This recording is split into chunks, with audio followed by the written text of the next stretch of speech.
Hello दोस्तों। आज हम बात करेंगे short analysis of Indian startups. देखिए, हमारा जो इंडियन स्टार्टअप्स है उनका जो स्ट्रेंथ के बारे में पहले बोलता हूँ। तो इनोवेटिव सॉल्यूशंस है। हमारा जो भारतीय स्टार्टअप है, अभी जो करंट प्रॉब्लम्स है उसको उसको कैसे समाधान किया जाए, unique solutions to the existing problems, वो हमारा स्टार्टअप्स आजकल काम कर रहे हैं। जैसे आपने देखा होगा फिज़िक्स वाला, उन्होंने कम कम पैसे के रेंज में उन्होंने अच्छा कोर्सेज बना दिया है। जैसे आईआईटी जेईई का है, यूपीएससी का कोर्स वगैरह है, ये सारे कोर्सेज उन्होंने कम पैसे में भी ऑफ़र करना चालू कर दिया। दूसरा आपने देखा होगा जैसे जोमाटो, स्विगी, ये सब आप घर बैठे ही आपकी खाना वगैरह ऑर्डर कर सकते हो ऐप के माध्यम से। आपका आपका ट्रैवलिंग का प्रॉब्लम्स जो होता था वो ओला उबर ने किया। तो ऐसे स्टार्टअप्स है जो भारत को स्ट्रेंथन करती है। दूसरी जो भारतीय स्टार्टअप का स्ट्रेंथ है वो है यंग एंड डायनामिक वर्कफोर्स है हमारे पास। भारत के जो एक बड़े संख्या है वो कैसे India has a large pool young and skilled professionals such जो contribute to the dynamic and energetic startup cultures, right. तीसरा है हमारे इधर जो कॉस्ट एडवांटेज भी है, लागत का लाभ।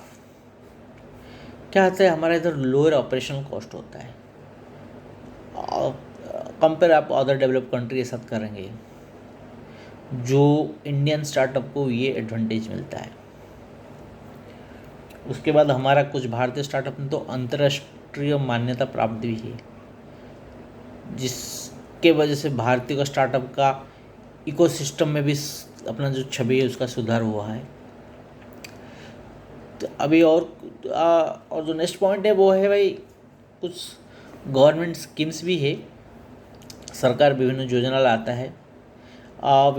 लाता है और जिसके वजह से स्टार्टअप आपने सुना होगा, जो स्टार्टअप को और भी प्रमोट करने के लिए समर्थन करता है। अच्छा, कमजोरियाँ है, वीकनेसेस भी है। देखिए, प्रॉब्लम्स ये हमारे पास ना लिमिटेड फंडिंग ऑप्शन रहता है।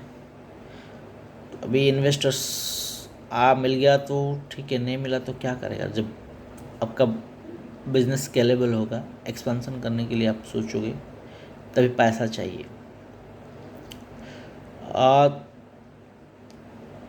तो funding still challenge for many startups. उसके बाद कुछ हद तक इंफ्रास्ट्रक्चर चैलेंज अभी भी है। देखिए,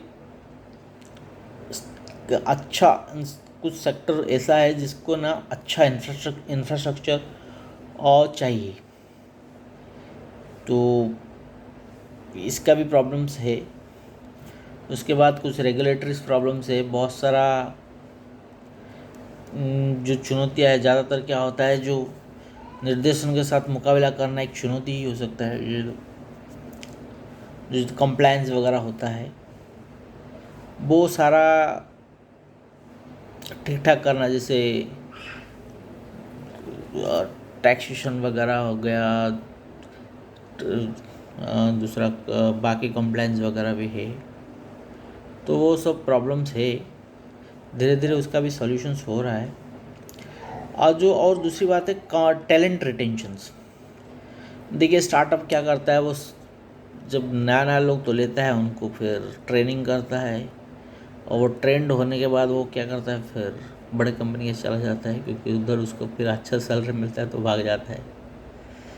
तो ये भी कमजोरियाँ है स्टार्टअप के लिए। उसके बाद स्टार्टअप के लिए जो अपॉर्चुनिटीज़ है ना भाई, वो है राइजिंग कंज्यूमर बेस।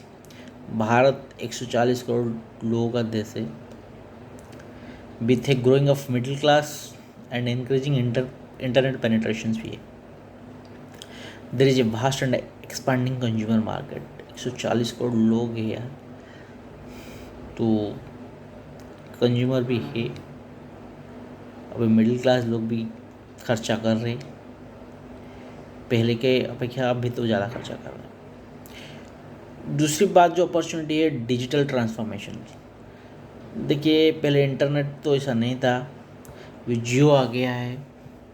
और दूसरी चीज़, पहले सब फिजिकली होता था, आजकल सब डिजिटली हो रहा है। और डिजिटली होने से क्या होता है, the ongoing digital transaction presents opportunities to startup area like fintech हो गया, ई कॉमर्स हो गया, हेल्थ टेक हो गया, ये सारा भी फ़ायदा हो रहा है स्टार्टअप्स को। उसके बाद ग्लोबल एक्सपेंशन भी कर रहे हैं आजकल startups. Indian startups can explore international market also, leveraging their जो innovative solutions and cost advantage के लिए। उसके बाद पार्टनरशिप और कोलैबोरेशन भी करते हैं वो लोग, collaborating with established companies and forming strategy partners can open a new avenue for growth।